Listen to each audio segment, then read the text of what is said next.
They always laughed at humans. Across the wide halls of the Galactic Council, the word Earthling carried amusement, not fear. Aliens from empires thousands of years older than Earth called humans cute. They were described as fragile, small, harmless. Compared to warriors who could tear steel or crush bones with one hand, to the great empires, humans were pets, curious little creatures who survived by luck, not strength.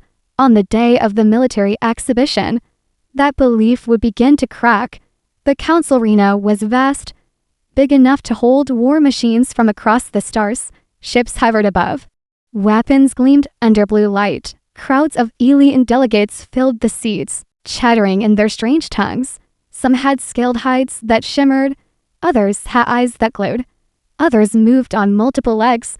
It was a carnival of power. At the center of the arena stood rows of armored vehicles, tanks from different worlds. Some were heavy crawlers that could smash through mountains. Others were hovercrafts armed with plasma cannons. And near the end of the line was a single tank from Earth, painted green.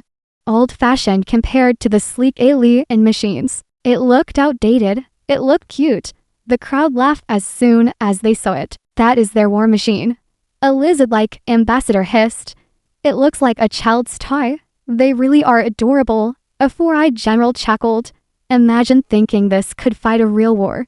At the side of the arena stood a group of humans, ambassadors, scientists, and one soldier. They heard every word. The soldier's name was Daniel Briggs.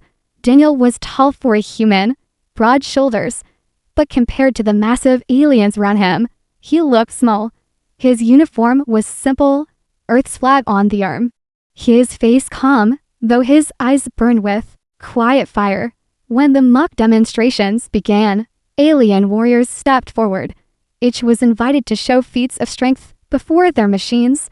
A giant insectoid lifted a plasma cannon by himself. A reptilian warlord cracked a steel plate with his claws. The audience roared with approval. Then it was Earth's turn. The announcer, a floating drone, buzzed with polite boredom. Next, we welcome the human demonstration. The crowd laughed again before it even started. Some shouted, "Show us something cute. Maybe they'll juggle. Perhaps a song." Daniel stepped into the arena, his boots echoing on the steel floor. He ignored the laughter. He ignored the eyes staring down at him. Instead, he walked calmly toward the old green tank at the end of the row. The alien announcer spoke again, voice dripping with mockery. "This Earthling will now attempt something." Laughter filled the arena once more. Daniel stopped in front of the tank. He ran his hand along its side, feeling the cold metal. Then, without a word, he crouched low. His fingers slid under the edge of the massive machine. His muscles tightened, his breath steady. At first, the audience thought it was a joke. A human trying to lift a tank. Impossible. The whispers spread like fire. He cannot even move it. He will break himself. How amusing. But then, the tank shifted. The floor groaned. The machine trembled. And slowly, impossibly, it began to rise. The laughter died. The arena went silent. Daniel's arms bulged, veins standing out against his skin. His teeth gritted, sweat shining on his forehead. Inch by inch, he lifted the front of the tank off the ground.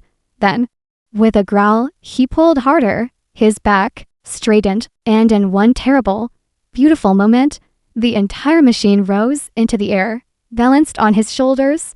The silence broke into gasps. Aliens stood from their seats, eyes wide. Some shouted in disbelief. "That is not possible. The gravity here is heavy. No human should be able to do that." But Daniel did not drop the machine. He held it. The tank hovered above him, human arms supporting a weight no alien expected. His legs shook. His arms trembled. But he stood tall for 5 long seconds. He bore the weight of steel. He turned, showing the arena his burden, his eyes sweeping across the laughing aliens who were no longer laughing. Then, slowly, he lowered the tank back to the ground. Metal slammed against the floor with a thunderous echo. Daniel stepped back, breathing hard, sweat dripping, but his eyes steady and unbroken. The arena was frozen in silence. Then someone whispered, "Not cute." Another voice, harsher, "Not weak." And then the roar began. Confusion, disbelief, fear, shock. The alien delegates shouted over one another. Some accused him of cheating.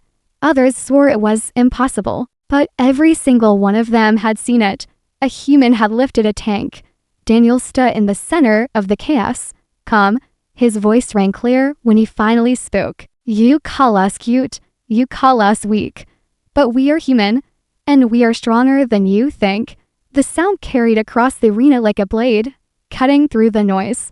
The human ambassadors stood taller, pride in their eyes for the first time. They were not mocked for the first time. Fear edged the voices of the powerful. Above, hidden in the council chambers, warlords whispered, "If one human can do that, what could an army do?"